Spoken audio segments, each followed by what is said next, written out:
로마서 15장 14절서부터 21절 말씀 보십니다. 내 형제들아, 너희가 스스로 선함이 가득하고 모든 지식이 차서 능히 서로 고난하는 자임을 나도 확신하노라.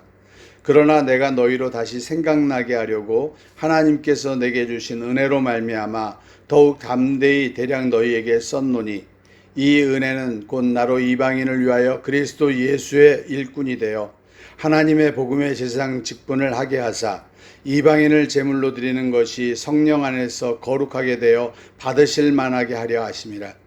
그러므로 내가 그리스도 예수 안에서 하나님의 일에 대하여 자랑하는 것이 있거니와, 그리스도께서 이방인들을 순종하게 하기 위하여 나를 통하여 역사하신 것 외에는 내가 감히 말하지 아니하노라. 그 일은 말과 행위로, 표적과 기사의 능력으로, 성령의 능력으로 이루어졌으며, 그리하여 내가 예루살렘으로부터 두루 행하여 일루리곤까지 그리스도의 복음을 편만하게 전하였노라.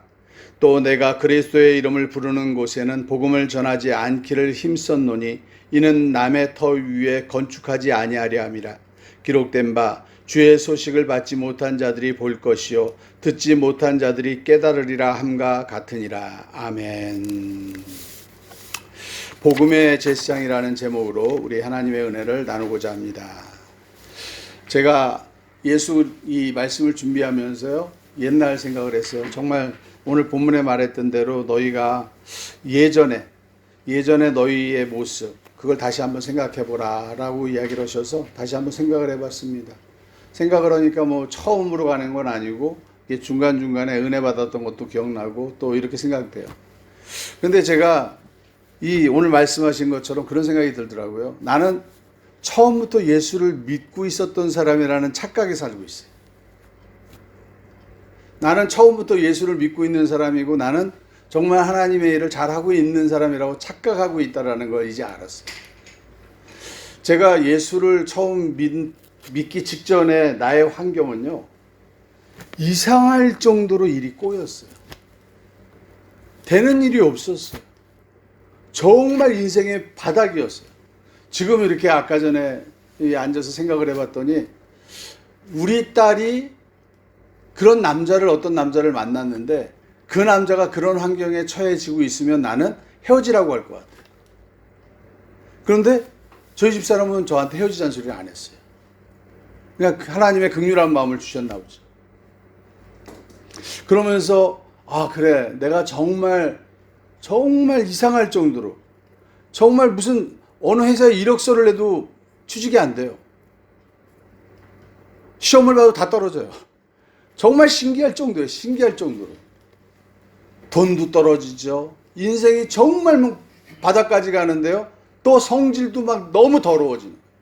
아주 인생의 바닥을 치는 것 같아요. 인생의 바닥을 치고 있는 것 같아요. 그랬던 저를 하나님께서 구원해 주셨어요. 그것도 그냥 구원해 주실 때는 저는 진짜 사도 바울이 구원받았던 그런 역사 같은 역사에 의해서 구원받았어요. 어느 날 그냥 교회 마당에서 울기 시작하다가 뒤집어져서 그날부터 그냥 예수 안에 미쳐버렸으니까요. 그렇게 강하게 하나님이 붙잡아 주지 않으면 안 되셨기에 저를 하나님께서는 붙잡아 주셨다고 생각을 했어요. 그리고 저는 제가 특별한 존재라고 생각을 하면서 착각 속에 살았더라고요. 근데 하나님께서는 우리에게 성경 여러 곳에서 이런 말씀을 하십니다. 과부를 돌봐라. 그리고 너희가 가난한 자를 돌봐라. 병든 자를 돌봐라. 그리고 이 떠돌아다니는 사람들, 이런 사람들을 너희가 돌봐라 라고 이야기를 해요. 힘없고 가진 것 없고 아무것도 정말 환난 속에 사는 그 사람들을 돌보라고 이야기를 해요. 그래서 그게 기독교인들이 그렇게 해야 되는 게 덕이라고 생각을 했어요. 저는 그게 덕이로구나 라고 생각을 했어요. 근데 오늘 여태까지 이 본문을 가지고 제가 수십 번을 설교를 했을 텐데, 이 본문에서 이방인을 제물로 드리는 것이 제 마음이 확 꽂혔어요. 여러분들 가정에서도요, 제 친구들도 그렇고요, 보면은 서울대를, 집안 식구들이 서울대 뭐 이대 막 이런 집안 중에 꼭 한 명 정도는 이상한 애가 나와요. 말썽 부리고 공부 못하고 정말 이상한 애가 하나가 나와요. 그럼 우리는 아유 바보 같은 놈, 천치 같은 놈, 어떻게 저런 게 나왔지? 라고 생각을 합니다. 그런데 제가 영적으로 이렇게 보니까요, 그 연약한 자가 그 식구들의 짐을 지는 거예요. 예수 그리스도께서 우리 인간들의 세상에 모든 죄를 짊어지시고 이 땅에서 그 죄를 사하시기 위해 십자가에 못 박혀 돌아가셔서 모든 세상의 죄를 사해 주신 이 역사를 우리에게 전하기 위해서 하나님께서는 우리 주변에요, 돈 많은 사람도 있고요, 돈 없는 가난한 사람이 있어요. 여러분들 누구한테 복음을 전할래요? 뭐 가난한 사람 100명한테 전하는 것보다 그냥 이재용이나 뭐 이런 사람들 한 명 전하는 게 교회가 부흥하고 훨씬 낫겠죠? 그 하나를 전하는 게 나을 것 같다는 생각을 할 수 있어요. 그러나 하나님은 그 사람을 요구하는 게 아닙니다. 하나님이 선택한 자, 하나님이 구하고자 하는 자는 누굽니까? 가난하고 헐벗고 정말 굶주리고 지금 힘들어서 미칠 지경인 사람이에요. 여기에서 이야기하는 이재용 씨가 거기에서는 하나님의 선택을 받지 못했다는 얘기가 아닙니다. 이재용 씨 지금 하나님의 선택을 받은 모습일 수 있어요. 감옥에 가 있잖아요. 의지할 데 없어요. 법으로도 안 돼요. 정말 그의 돈을 보는 게 아니고 그의 배경을 보는 게 아니고 그 사람을 위해서 기도하고 그 사람에게 복음을 전할 사람, 그 주변에 있는 사람 중에 정말 그의 어려울 때 그를 찾아보지 아니하는 사람들이 있을 때 그때 그 옆에 가서 복음을 전할 수 있다면 정말 그 복음은 그에게 생명이 될 겁니다. 하나님이 선택한 사람이라는 것이 저는 이방인들이 제물로 바쳐지는 그 모습이라고 봐요. 예수 안 믿는 이방인들 중에서는요, 환난 중에 정말 어려움 중에 있지 않은 사람들도 있고요, 있는 사람들도 있어요. 근데 사실 모든 사람들은요 다 고민 속에 있고 환난 중에 있어요. 그런데 하나님이 선택하시는 사람들은 뭐예요? 우리 눈에도 그렇게 보이는 사람을 이야기하는 겁니다. 우리 눈에도 그렇게 보이는 사람. 어떤 특정한 사람의 죄를 어떤 사람이 졌다라는 게 아니고 이 땅에 있는 많은 사람들의 죄짐이 어떤 특정한 어떤 사람들에게 나타나기 시작하는 거예요. 그 사람이 우리의 뭐가 된다? 전도의 대상이 된다라는 거예요. 그러면서 제가 하나님께서 나를 선택하셨기에 내가 하나님의 경건한 자로 부름을 받을 수 있는 사람이었기에 하나님은 나를 환난과 어려움과 정말 시련 속에 집어넣고 그때 저에게 어떤 사람이 와서 예수를 믿으라고 이야기를 했을 때요, 저는 5년 6년 미션 스쿨을 다니면서 그 예수를 다 들었지만은 그 예수를 믿을 마음이 전혀 없던 내가 이제 예수를 믿고 내 새로운 삶을 살아봐야 되겠다라는 결정을 하고 교회를 찾아가는 그 결단, 그것은 내가 궁지에 몰렸을 때 나타났던 현상이에요. 그게 대충 몰렸을 때가 아닙니다. 그래서 우리는 정말 내가 예수 교회를 다닐 때를 처음 교회를 다닐 때를 이야기하는 게 아니고요, 내가 정말 하나님을 만날 때, 하나님하고 정말 내가 이 인격 대 인격으로 만나서 이분이 나의 정말 구세주라는 걸 느끼고 그 마음이 한번 들어오면 변하지 않잖아요. 왜? 이건 하나님이 주신 마음이기 때문에. 이 하나님의 선택을 내가 알 수 있도록 하나님이 나를 몰아간다라는 거 뭐예요? 예수가 십자가에 못 박혀 돌아갈 때 그냥 슬슬슬 걸어가요? 아니요. 채찍 맞고 모욕당하고 별짓을 다 당하고요, 침뱉음을 당하고 그 십자가를 짊어매고 그 골고다 산을 다 올라가서 그 고통을 다 당하면서 죽어가는 그 모습처럼 우리 인생에서 내가 예수를 믿을 때 그때를 지금 생각하면요, 정말 그 예수님의 고통하고는 비교될 수 없지만 그래도 정말 아팠어요. 너무 힘들었었어요. 그리고 제가 예수를 만나고는 너무 기뻤어요. 왜? 이제는 살 길이 열린 것 같았어요. 이제는 내가 하나님께서 나에게 뭔가를 이루실 수 있을 것 같아요. 요즘 교회를 부흥시키려면요, 신도시로 가야 된대요. 아파트가 막 들어오는데 신도시에 가가지고 교회를 건축하고 딱 앉아있으면 사람들이 많이 온대요. 하나님이 원하는 교회는 그게 아닌 것 같아요. 가난하고 헐벗은 사람들이 있는 곳에 가서 가난하고 헐벗은 사람들에게 복음을 전하고 그 사람들에게 하나님의 이적과 표적과 기적이 나타날 수 있도록 하는 거예요. 여러분, 오늘 본문에서 정말 제가 여태까지 생각하지 못했던 것 중에 이런 게 있습니다. 그리스도께서 이방인들을 순종하게 하기 위하여 나를 통하여 역사하신 것, 그 이방인들, 정말 그 궁지에 몰려있는 그 사람들을 통해서 그 사도 바울을 사용하셔서 역사하신 것, 이게 이제 있다라는 거예요. 내가 감히 말하지 아니하노니 이 일은 말과 행위로, 표적과 기사의 능력으로, 성령의 능력으로 이루어졌으며, 표적과 기사가 성령의 능력으로 막 나타난 거예요. 병든 사람이 일어나고, 가난한 자가 부유하게 되고, 막 예수를 믿었더니 변화되는 삶이 일어나는 거예요. 그런 표적과 기적이 지금 대한민국 교회에는 없습니다. 왜? 지금은 가난한 사람 10명보다는 부유한 사람 1명이 더 우리의 전도 대상이기 때문에. 그래서 교회 재정이 불어나고, 그 재정으로 해외 선교를 해서 하나님의 일을 해야 된다라고 이야기를 하지만, 그건 제가 볼 땐 하나님의 일이 아니네요. 하나님이 요구하는 것은 재물로 바쳐진 이방인. 재물이라는 건 뭐예요? 죽음 속에 들어가는 겁니다. 양을, 이 구약의 제사법을 보면요, 뭐 제사법이 많아요. 뭐 속건제, 속죄제, 뭐 화목제, 뭐 별의별 제가 다 있어요. 그런데 그걸 뭐 통틀어서 다 정리해서 그냥 간단하게 이야기하면, 속죄 제물에게 나의 죄를 얹거나 나의 소원을 얹어서 하나님 앞에 바치는 거예요. 간단하게 이야기를 하면. 그럼 양이 무슨 죄가 있어서 죽어야 되나? 아니, 사람이야 죄를 졌으니까 죽어야 된다고 하지만, 양은 태어나서 그냥 자라나는 털 다 깎이고요, 이제 젖도 뺏기고요, 이제 죽으면은 그 고기도 다 뺏기고, 자기는 자기의 주장을 한 적이 없어요. 그런데 그는 그 양은 그냥 비참하게 죽어가는 거예요. 근데 이방인을 그 제물로 삼는데요. 우리가 볼 때는 그냥 성경에 이렇게 써 있구나라고 생각했는데, 지금 우리가 보는 내 주변에 있는 어려움을 겪는 사람, 정말 너무나 힘들게 사업을 하는데 도저히 빠져나갈 구멍은 없어. 근데 곧 망할 것 같은데 망하진 않고 계속 끌고는 가. 참 이상해.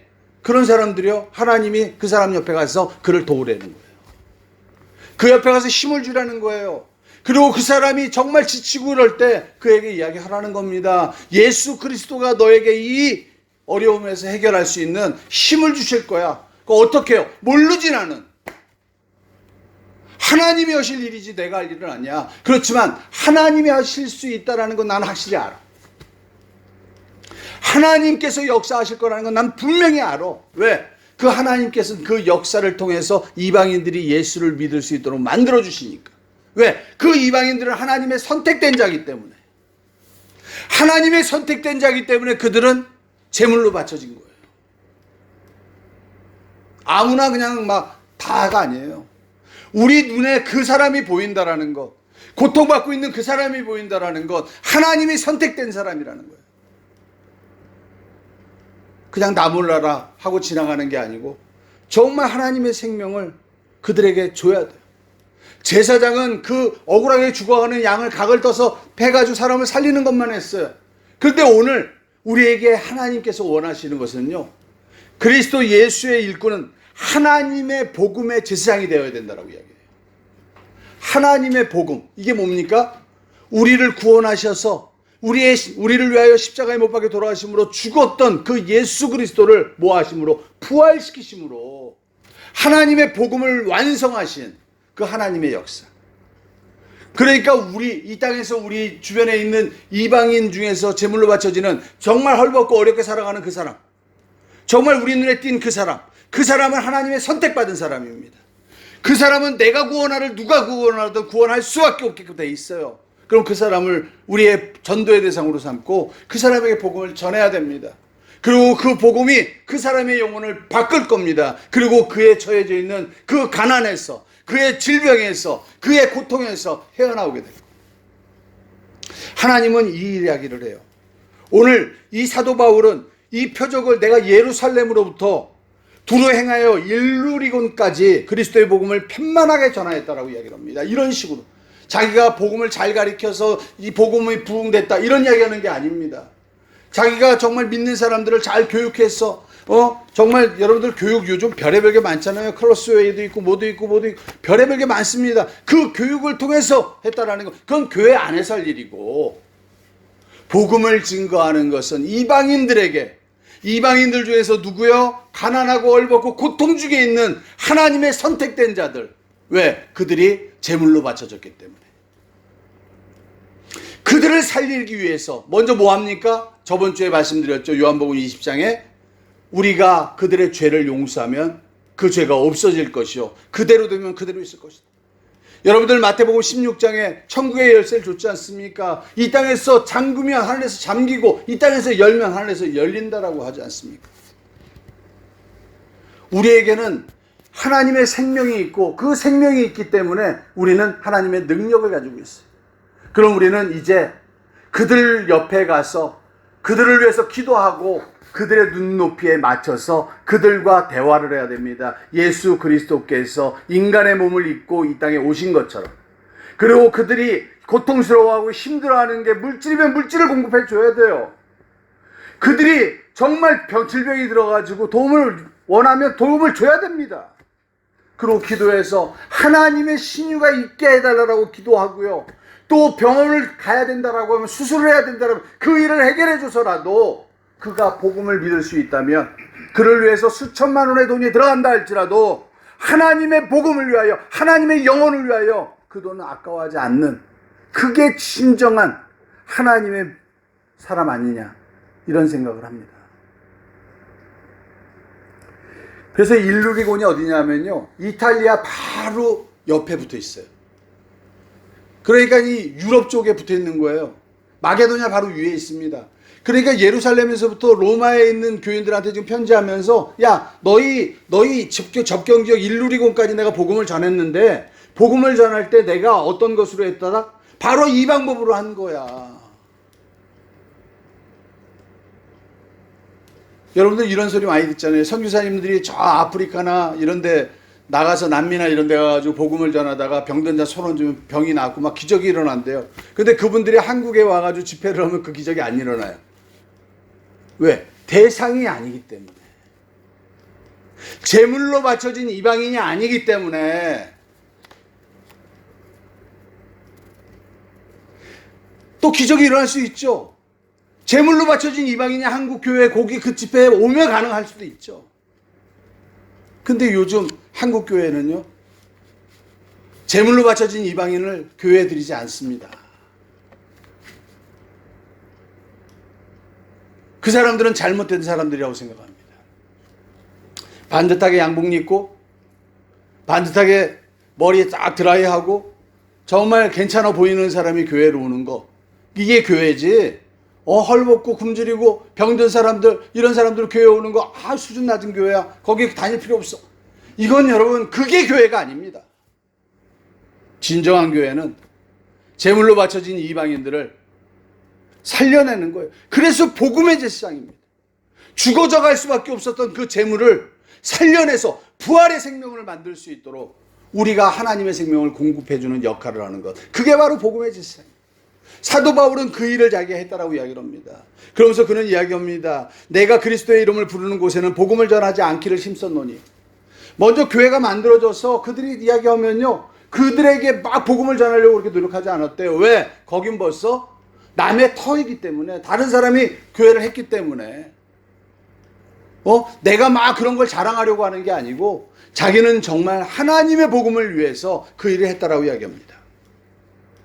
기록된 바 주의 소식을 받지 못한 자들이 볼 것이요 듣지 못한 자들이 깨달으리라 함과 같으니라. 여러분, 정말 교회라는 걸, 제가 이 말씀을 여태까지 이 복음의 제사장을 저는 테크닉적으로만 설명을 했어요.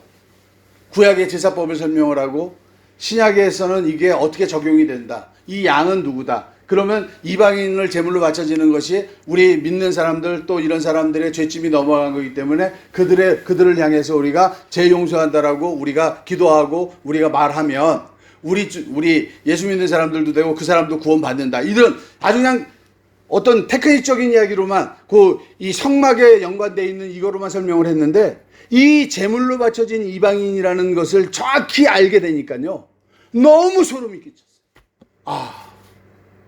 내가 30년 넘게 예수를 믿어왔는데 내가 정말 하나님의 일을 감당한 거는 몇 번 되지 않는구나. 처음에 막 뜨거웠을 때 가난하고 병들고 막 정말 안진뱅이들 이런 사람들을 업고 와가지고 교회에 앉혀놓고 복음을 전하고 그들이 기적이 일어나서 일어나는 그 모습을 보면서 기뻐하던 그게 몇 해 되지 않아요. 그리고 또 목사 안수 받고 나서는 괜히 목 쌈내 해가지고 폼이나 잡고 다니고, 그런 거는 그 기도원이나 이런 데 가가지고 그 발악하면서 기도하는 그런 사람들이나 신유하고 이런 사람들한테 맡기고, 우리는 뭐 이 성경에 있는 비밀을 이야기하고 성경에서 아주 값어치 있는 그런 이야기만 해야 되는 것이 목사이냐 했던 것이 저였습니다. 성경의 많은 비밀을 알아도 정말 복음을 전하지 못하는 나, 그 모습이 나였음을 고백할 수밖에 없어요. 그래서 오늘 이 본문을 통해서 정말 하나님이 우리에게 원하는 것이 뭘까? 그들의 문제를 해결해 주기 위해서 우리가 할 수 있는 일이 뭡니까? 그들을 섬기는 일. 복음의 제사장의 그 직분을 잘 감당할 수 있는 우리가 되도록 하나님 우리를 인도해 달라고 우리 함께 기도하시는 시간 갖도록 하겠습니다. 우리 다 같이 합심으로 기도하십니다. 할렐루야. 하나님 아버지